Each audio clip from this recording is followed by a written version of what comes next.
Here it goes. There we go. Hey, good evening, everyone. Dave Wilson of the Ring of Hire Show. Hey, we got a great guest tonight, and we're going to put Doug Swensen back to work. How you doing, Doug? I'm doing well. How are you, David? Good, and all the way from Saratoga Springs.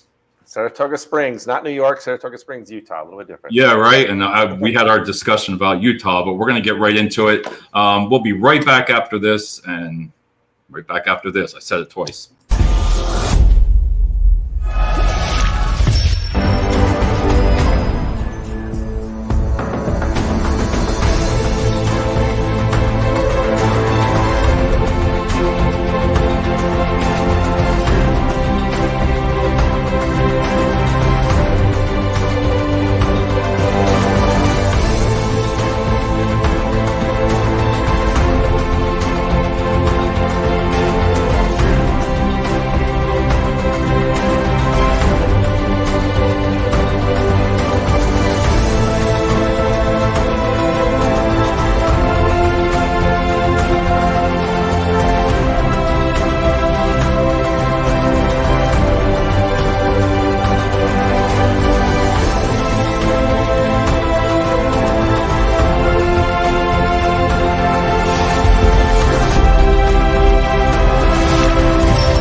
Still love those intros. For that Fever app or whatever you want to call it, $17, and the guy really knows me really well. It's 2019 Dark, some country, and we really make some videos. Awesome. But I want to introduce Steve. Steve's in Utah.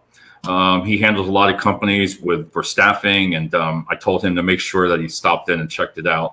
Great. And Tuvia, you want to connect with him. He does a great. He lives in Florida, and he staffs for like remote jobs and everything for New York and New Jersey. It's called Job Jamach, and it's on my website. He's a really good person to connect with. But tonight, everybody, I wanted to introduce, Doug on LinkedIn. When I saw he was looking for new opportunity, I really like to reach out to people and give them a chance, to step out your safety zone, and come. I got to commend you to come on to a live show and do a video. I really appreciate it. But Doug, you want to introduce yourself and tell us about your family, where you're at, and your hobbies, and. Sure. I was excited to join. I mean, this is a different approach, and I'm, open for different approach. It's a new world in all things recruiting, I think. But so yeah, out of Utah, I'm a native boy. I've lived here most of my life. I spent 3 years in Brazil when I was a kid. Lived in the great country Brazil down in the south.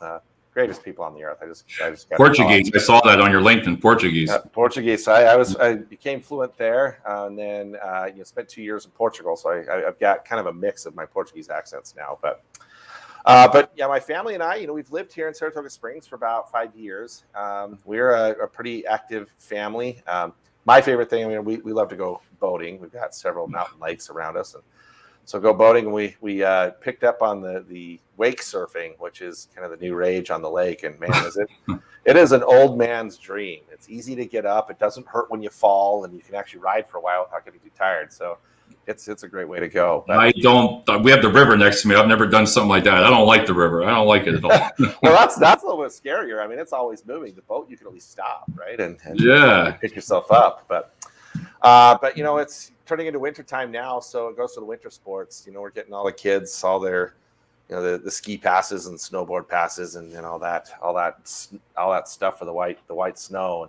I've lived here most of my life, but I'm not a huge snow fan, so it's one of those weird things. But we only get like 2 or 3 in Pennsylvania here, maybe, but I'm going to jump right into it. Doug, we were talking prior, and looking over. I like to learn about different things, but I've noticed, the different job titles like Director of Expert Services, Director of Customer Support, Senior Manager, Customer Support, EVP Business Manager. It goes on, Client Service Support. And I'd ask you, what is that? And then we talked about, if we can talk about the call center, BPO, and SAS, if you want to talk about. Sure. Yeah. So I mean, all of my career has been spent in one of those necessary evils for most companies where they've got customer facing positions. So, customer support is anything from technical support, whether it's hardware support or software support. SaaS is software as a service, which is the new way people are putting out enterprise level software. So everything is web based. I've done background in business process outsourcing. That was really where I cut my teeth. Convergys was a big outsource provider here in Utah. Right. Anybody that ever lived in Utah, most kids had a job, supporting DirecTV or some of the main programs that they've had. But contact centers are pretty prevalent here in Utah. There's a couple of reasons for that. We've got a pretty big population. There's a lot of younger in their career people, and you get a lot of bilingual people like me that have lived in other countries, and so they can do a lot of global support with localization, just with a huge pool of language resources here in Utah. So it's a good market for me to be able to lead those teams. And I've kind of been around the block a little bit. I've done this for a long time, but I've worked for some very large enterprise companies, 50,000 plus employees, and I've done startups. My most recent, we had about 55 people in the company, and and everything in between. Teams across multiple locations, 450 people strong, down to 15, all locally here in Utah. Now, is that all with the SaaS, or not all of it? Not all of it. Yeah, a lot of it was with with hardware support. EMC, which was purchased by Dell, but that's all data storage hardware, enterprise class data storage hardware. So it's been hardware and software support. It's been customer service where there's no technology involved. Simply Insured was a health insurance broker for small businesses. Gave me a real amazing insight into small businesses across the U.S. and how they have to take on a lot. Right now, to manage everything, and so there's that. My background really has just been really diverse, so it allows me to jump into a lot of different opportunities. Well, that's because I'm not afraid to say it. Listen, I don't understand. Like I was telling you about project management, it's so many different things. So when I was looking at your LinkedIn profile, I was like, okay, of what? Like I was trying to figure out what you do, and it makes sense now. With a lot of people, I didn't realize there's some of the companies that have that.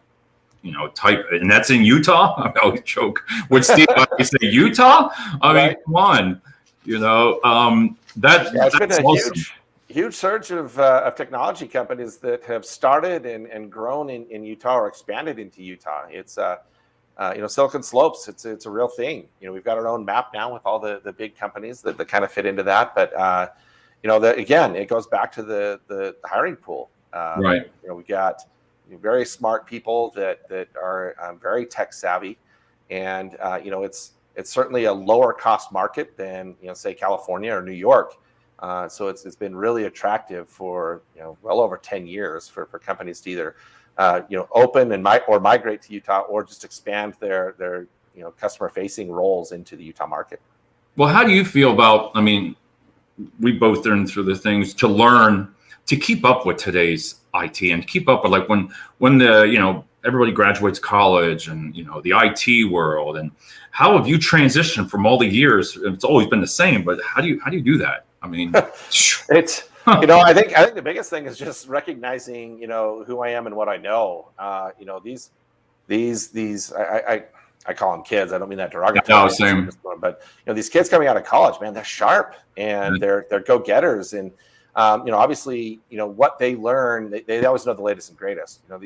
These kids that are born now, they can navigate a telephone, a cell phone right out of the womb, and it just grows with them. And so recognizing that these kids are probably a lot smarter than me. Right. What I've had to figure out is, how do I connect with them? How do I make it so that I can make a good working environment for them? Most of my career has been in the leadership side of things. So fortunately, I don't necessarily have to go know everything that they know to go support the customer. But I definitely have to know enough to have an intelligent conversation with customers or with our employees.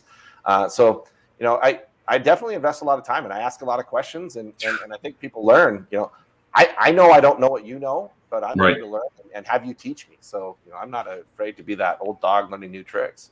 Well, that's what I've learned, and that's going to be my next question is that's where I think, with all the hiring processes and the questions I told you I read from this book here, and I learned a lot, is, experience. I told you about the business, what I learned and how I've learned on LinkedIn from just interviewing people like yourself and, Steve, and to all these, the information and how to learn from that. But you still need it. You need that experience. And I know everybody says the degrees, you don't always need the degrees, but for me, I'm sorry, that experience still has a big part because the younger generation still doesn't, they're missing that part of it, right? The management. And what kind of style, that's what I like is, my military background, I'm like OCD, but what type of manager are you? Like, how do you, with 500 people, how do you do that? Well, I think, I learned growing up in contact centers, I had some extremely rigid micromanagers and Right. had others that were not so much. And really what I try to do is I do what I would have wanted when I was in that role. And so, people really do want to do a good job, I think, for the most part. And as a leader, I think our biggest role is kind of creating guardrails for, you talk about these people that maybe don't have the experience. So creating these guardrails to where they have, the freedom and autonomy to go do what they want to go do and be successful. But, they don't always know what those boundaries are or kind of what those pitfalls are. So create those and then really get out of their way.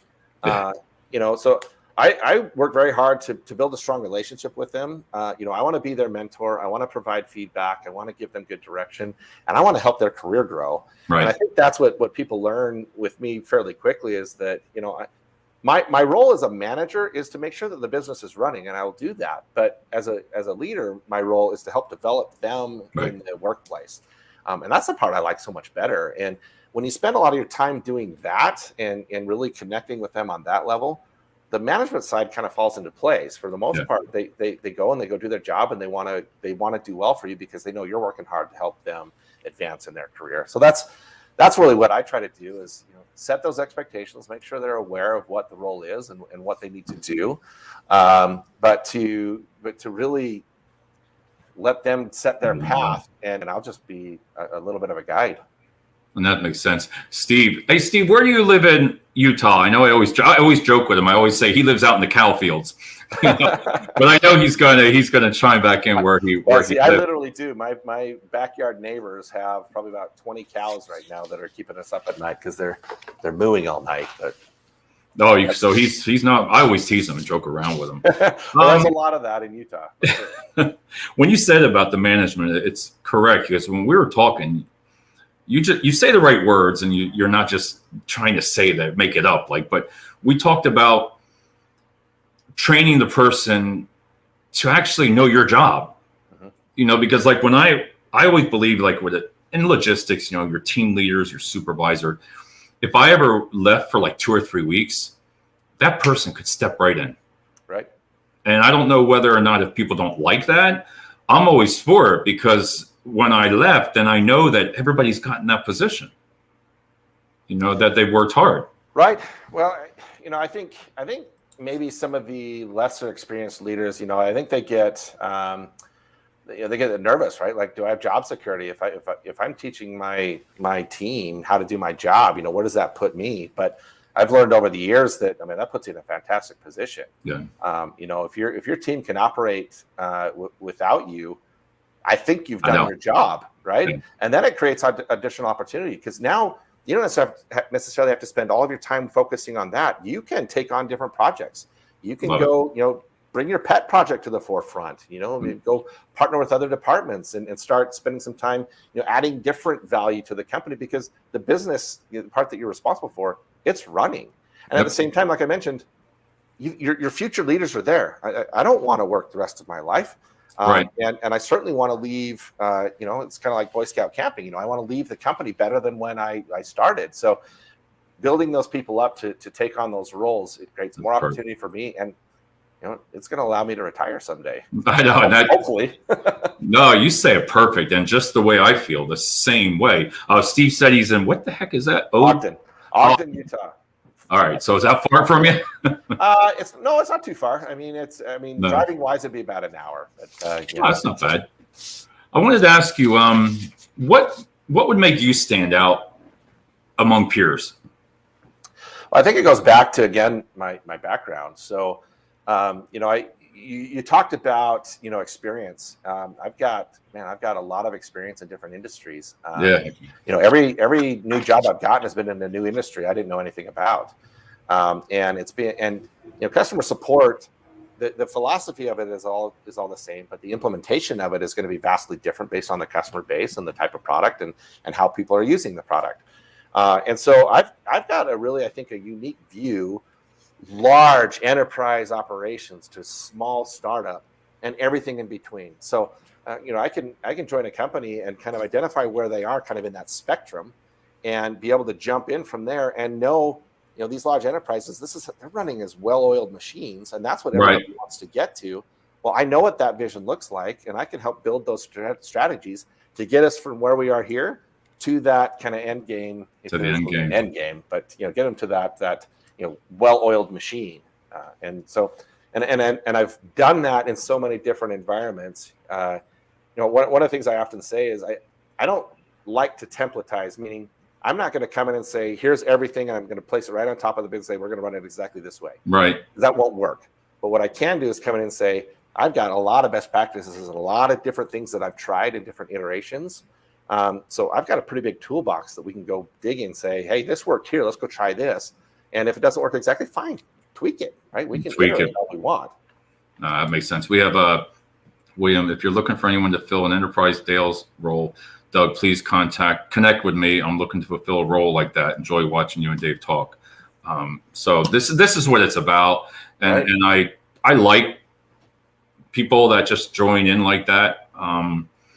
It's back to, we're going to say it again, it's a different way to approach to try to showcase your skills on here. And all it takes is one person. I got like 5 out of 18 so far. So it's like, hey, you know what? And what I do is I go after all the industry. So what I'll do after this is I'll go out in Utah and I'll try to connect with as many companies within that area, because it seems to be working for me, because I want to be able to learn more. And the reason I learn a lot from you, as I told you, because the different types of project management again. But what I wanted to ask you also is, what area are you looking to work in, and what type of companies and job titles? Well, I think, again, I've spent time in those huge enterprises, and I've spent time in different stages of startups. And, I think really what my sweet spot is right now, I think you and I talked recently, there's kind of a trend going on right now with a lot of companies, at least what I'm seeing in Utah, where, people may be bootstrapping a little bit, or they may be, early funding series, and, they're hiring for potential. So they hire people that are a little bit less experienced, but, show great promise. And their hope is that they can kind of learn along the way and take them to a certain level. And often what I see, they usually do a very, very good job, but often what you see is as they kind of get to the Series B, C, maybe sometimes Series D, or they're starting to maybe look at, a different exit strategy, they realize I need to bring in somebody that can kind of take that next step and has that experience that you talked about. And I think that's a good opportunity for me. Is I've learned that I like the kind of medium to large size businesses. I like that they're in a startup mode, but maybe that B, C, D series of funding where, I'm not getting any younger, but some of that early stage stuff, man, I'll let those smart young guys go in and go run that. But where they're really looking to take that next step, they've got things fairly well organized, but they still need to do a lot of scaling. I think that's really the sweet spot for me. I really love the SaaS environment. I like it because it's very agile. These smart people are pumping out new features and new product updates daily. And this way you can constantly keep that stream of new and improved coming to your customers. And I just love that. It's fast paced, and you got to be on your toes, and it keeps you constantly engaged, because there's always something new. You got to learn what they've put out there so that we can go help customers get there. So that's, if I were to kind of really target what that would be, it'd be kind of a B to D series company that's a SaaS-based company looking to really scale their customer support and customer experience department. Mm-hmm. And we talked about before that you said how a lot of IT tech companies have from California. It's building up in your area, Mm-hmm. that it's really growing in that type of area. Has that been recently or pre-COVID, or it's just now? Oh, it's definitely pre-COVID. I mean, I think, in the last 10 years, Utah's really been, came on the scene. There's some real, kind of big players. And I think, Omniture was kind of one of the forefronts of really the Silicon Slopes. They got bought by Adobe, and Josh James has put together, and he actually built Domo afterwards, which has turned out to be a very successful company as well. And I spent some time there. But it's been a decade plus. But I think in the last 5 years, what we're really starting to see is a lot of new companies coming out of local universities. They're starting up, and man, these people just they find that idea, and with the programmers that are available, the software developers that are available, man, they could put out an app, they could put out a software, and it's already out in the market, and it hits that niche, and it's a lot easier to deploy. Right. I look back at olden days where you're talking a 12, 18-month implementation process, because it's all this on-premise stuff. You have to install this hardware, and then you got to install all this software on it, and then you got to train people how to use it. Now, I mean, long gone are those days. I mean, now I know I'm listening to you like that, and I'm like thinking of when you're talking, like I'm thinking of what I went through too, because it's like it's the same thing. That how do I even myself, how do I fit into the new job market?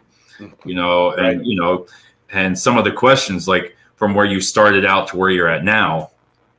I don't care. I tell her I'm 55, so I'm like, I got like 15 more years. I keep saying, what am I going to do when I grow up? What do I want to be? Right. I got to figure that out. One of the questions I always like asking is, if I took your friends and family and I was outside with them and you were inside, what do you think they would tell me about you? What would they say? Well, I think, this is what they always tell me. He's a very loyal person. And that's, I think that's an interesting trait in the job market right now. As I scroll through LinkedIn and I read a lot of posts, there's a lot of posts out there saying, loyalty isn't a thing anymore. Companies aren't loyal to employees. You don't need to be loyal to your employer. And I certainly understand that perspective, but it doesn't actually jive well with my personality. I am a very loyal person, and I quickly come to the defense of my team. I come to the defense of my company. I certainly come to the defense of my family. Right. But I think that'd be the first thing that they talk about is Doug's a very loyal person. Trusted to be there for you, trusted to do the right thing with you and for you. I think they talk about my sense of humor. I've been labeled a couple different words, I think, across my career. Right. Sometimes the workplace, people don't quite understand my humor, but that's who I am. I get into meetings and I'm going to crack some jokes. That's to me, it kind of puts me at ease and opens me up. By nature I'm an introvert, and when you're leading teams, that doesn't work very well. So I've had to learn how to cope with that. And humor is one of the ways that I do it. It kind of puts people at ease, puts me at ease, and lets them know I'm just hey, you're normal. Yeah, it just says dad jokes sometimes, I like to always ask, with COVID and pre-COVID, we're all pretty much there. But in your industry, what you did, what changed with all that? And like, how do you lead teams? I didn't have to do that. I never had to lead a team from being remote. I don't know. I wouldn't know how I would do it. Everybody learned it real fast. Right. What did you learn through it all, and how did you deal with it? That was definitely a big adjustment. I think like I started at Simply Insured, and in December of 2019, and by March everybody's working from home. So I was there for 4 months, and I'd had some experience in leading teams that were international. I had a group of 200 people in India, years ago, and had a team of 100 in Jacksonville, Florida. But they were in centers, and they had local leadership, and they were all there. So it was a little bit different. So, I think the biggest thing is customer support's a tough role. Most people are a little bit smarter than me, and they don't necessarily make a career out of it. They go find bigger and better things. Say that again. I said most people are smarter than me and don't make a career out of customer support. Oh, I love it. I love it. I love it. Because it's tough. People aren't calling in to say, hey, you're fantastic. They're Right. calling in because something's broken and something's not working and they're unhappy about something. And that's taxing. When you're taking, multiple phone calls, chats, or emails, and everything, you get a quick kind of jaded view of the world. You start thinking, man, our product's terrible. Everybody's calling in upset. You take a step back, and that's not true. I mean, it's usually just a subset, and something goes wrong all the time. But all the time, it doesn't impact everybody, right? This person has a problem, but it doesn't impact everybody. But my point being is, when you're in person, I mean, you can kind of see it in people's eyes, and you can recognize when there's kind of this vibe going on the floor, and you can pull people in and try to bolster them, and let them vent and talk. You can't do that remotely. And so, I think that was the biggest challenge, is how do we keep people engaged, and how do we keep people from burning out, and how do we keep people, enjoying their jobs so that they can continue to perform well for our customers. And, fortunately, we live in a technology era. So, there's plenty of tools out there. I mean, here we are on opposite ends of the country, and we're having this live conversation. The same thing. So, video calls, Zoom, chat, Google Hangouts, whatever they are out there, Microsoft Teams, all the different products. They're not the same, but they're the next best thing. You do get burned out from it. I will say that. For sure. I didn't think it would happen, but I did go through a phase of that. I'm glad that I'm out of the house now, the office, and working. It was okay, but the reason I asked you that is because when you have so many people, I wouldn't even know how that they did that on the scale. All right, 20, 30, 40 people maybe, but 2, 3, 500, 600. I mean, that had to be crazy. Yeah, it's a unique challenge, but I think the other dynamic that we kind of forget about, right? So when you look at these younger generations of workers, I mean, their whole life has been digital. Right. My kids don't know a life without cell phones, and they don't know a life without the internet, and they don't know a life without being connected. And frankly, that's more of their form of communication, like it or not, that's more of their form of communication. And so, we've had to adapt more because that's not what we grew up in. But for them, that's kind of their way of life. And so I think more and more people are really enjoying this work from home. They can kind of, I call it kind of, hide behind the digital shield a little bit, right? Because they're more comfortable there. And so, we've had to learn to kind of adapt. And but I think for a lot of people, it's like the perfect setup for them. They just love it. So to do that, it's just figuring out what technology is. Hey, Rob, what technology is going to really help everyone feel engaged and still feel like you have this team feel. That's always the challenge. And that's, Rob's in Pennsylvania too. He's always on the show, and he's been through the same thing, some career changes, and it's the same thing here. I always say, what do I want to be now when I grow up? But it's kind of late for that. It's like you got to make that decision. But I like what you said there, because with staffing, I took the approach of a candidate. It's like customer service. I want to treat that candidate like gold nowadays. Right. Treat them really well, because it's the same thing, customer service towards them, what they think of you.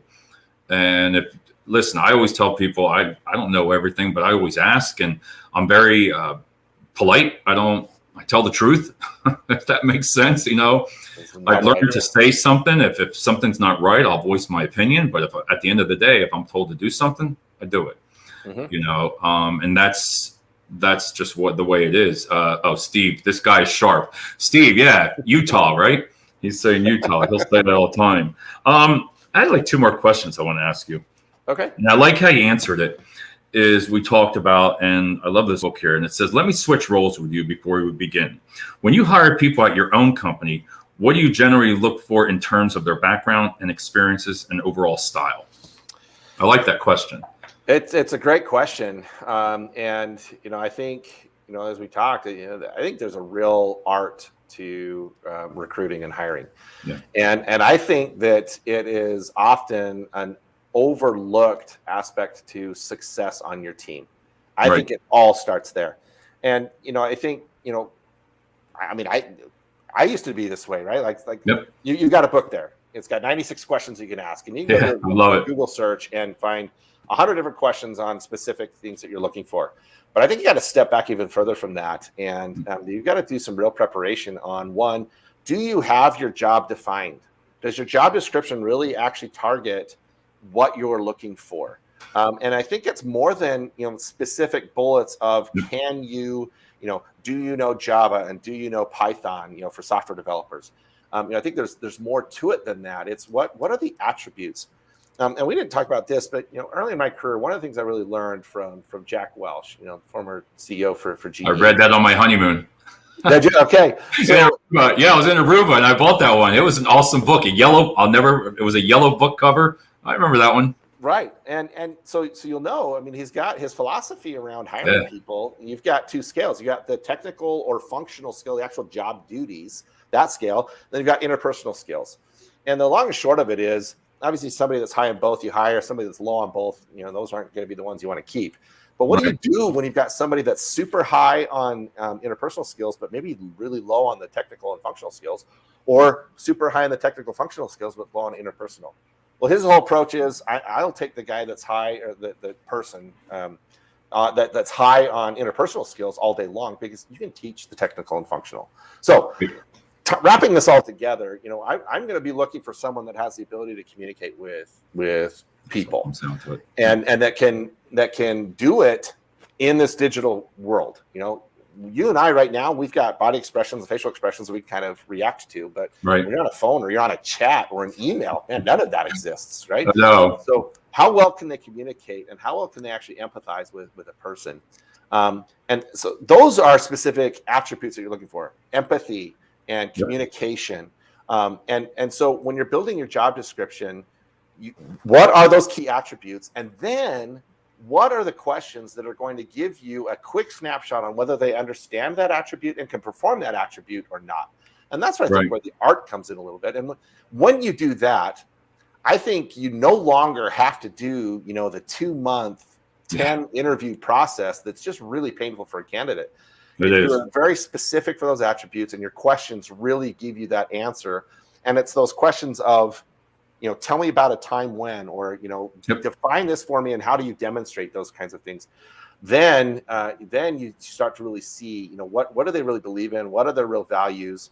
And can they perform those attributes? Can they do those attributes that you have deemed necessary for the success in this role? So that's my approach to it. But again, as far as what I'm specifically looking for, can they connect with people? If they connect, they're going to be able to learn how to help them fix the problem.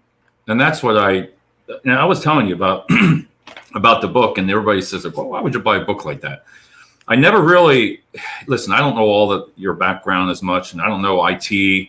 Can I interview someone?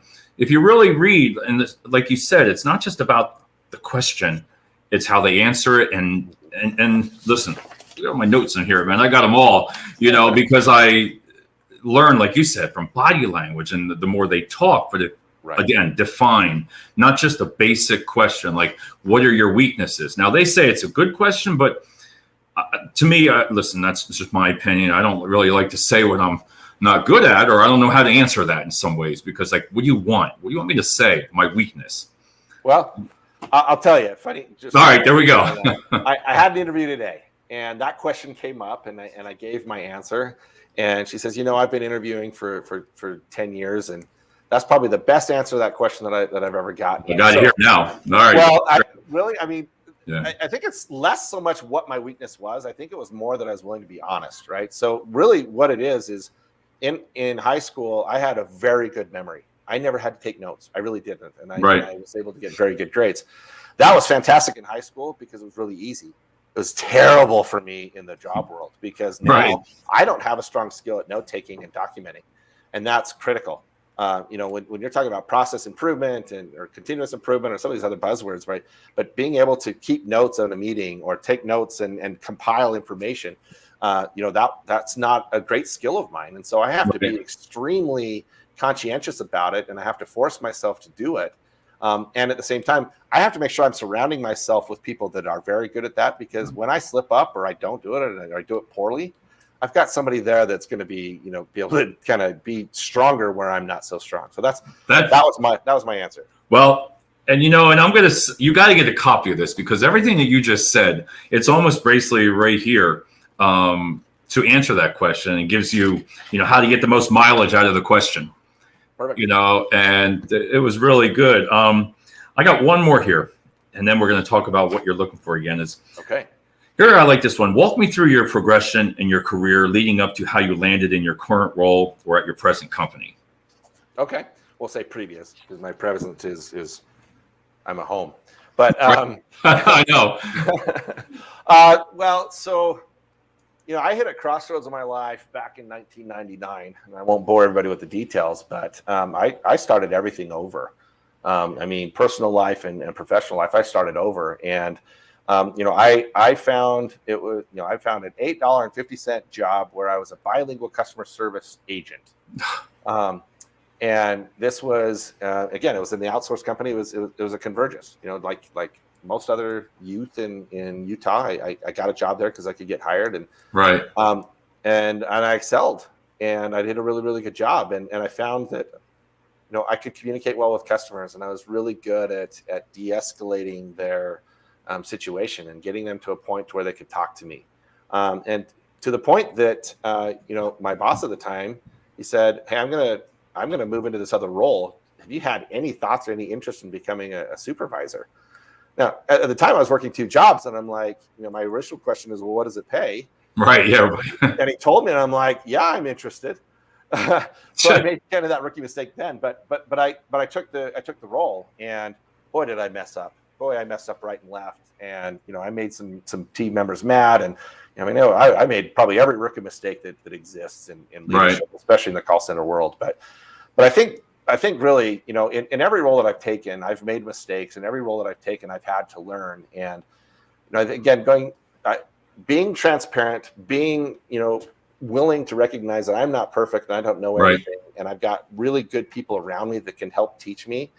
I think really what has helped me to continue to grow and succeed and take on new roles and take a chance and yeah, try something new. And here I am, lots of years later, and I think you talk to people that have worked with me and worked for me, get that kind of that sound like Doug cares, and he's really helped me to kind of build my career. And I actually had, this was unprompted, but I've got a couple of testimonials on my LinkedIn profile that kind of talk to that as well. So yeah, I've seen it. And everybody, please, if you watch this show tonight or tomorrow or during the week, please reach out to connect with Doug. And Steve, really, if you want to connect with Steve, he really knows a lot of companies and everything like that. So even though he's in Utah and he lives next to the farms, I always tease him. I was like, "How's the cows doing?" Here's the cool thing about Steve and cool thing about Ogden. So Hill Air Force Base is up there, so he gets to watch the fighter jets flying overhead all the time, and that would be super distracting to me. I'd just be like, yeah, I'd be like looking over there. No, but I really appreciate you coming on and taking the time. 40 minutes. Wow, this is a nice one. To come on the show and do it. And again, I just want to, what area are you looking for? And I always keep saying it's like, what kind of job titles? Because I really still don't understand everything. Yeah. But what you're looking for in what area? Yeah, so I think again, my bailiwick is going to be in senior leadership roles in a contact center. So a director of operations or a director of customer support or technical support, director of vice president, depending on what the setup looks like, even into client services or customer experience. Right. Those usually encompass support, at least as part of it as well. Those would be good areas for me to grow into. And then get my hands a little bit into the customer success side of things, on that side, customer education and things like that. But those would be the types of titles that I would be looking for right now. That's awesome. And like I told everybody, I'm gonna on the link here after we're done. It's on YouTube. I'll send you the link. Also, we'll put your email, contact information, and we'll get to it. But again, I want to thank you, man. I want to thank you for coming on. I really appreciate your time. And again, I wish more. Some people are a little hesitant on doing it, and I get it. But I always just feel like a conversation that we really, like I told you, I write all these notes and I don't even ask them all. I end up talking and just listening to you. So I try to prepare for about 45 minutes before a show, and I write everything down. I don't even look at it. I put yellow highlighters and I don't even ask the question until afterwards. I'll be like, I didn't answer them. But Well, I Thanks. really appreciate your time, David. This is, Yeah. again, I think this is a cool approach, a little bit different. Yeah. I know people are putting out like TikTok resumes and things like this, and it's just a different format for people, and it allows me to show who I am more than just on paper. People can kind of see my personality, my communication style, and so I think it's a great medium, and I really appreciate you getting me on your show, David. I appreciate it, and we're going to end it with a video here, and I want to talk to you right afterwards. Let me see which one I feel like today. I'm always like, all right, what mood I'm in or something like that. I try to go. Now I can't even find it. There it is. All right, I'll talk to you right after this.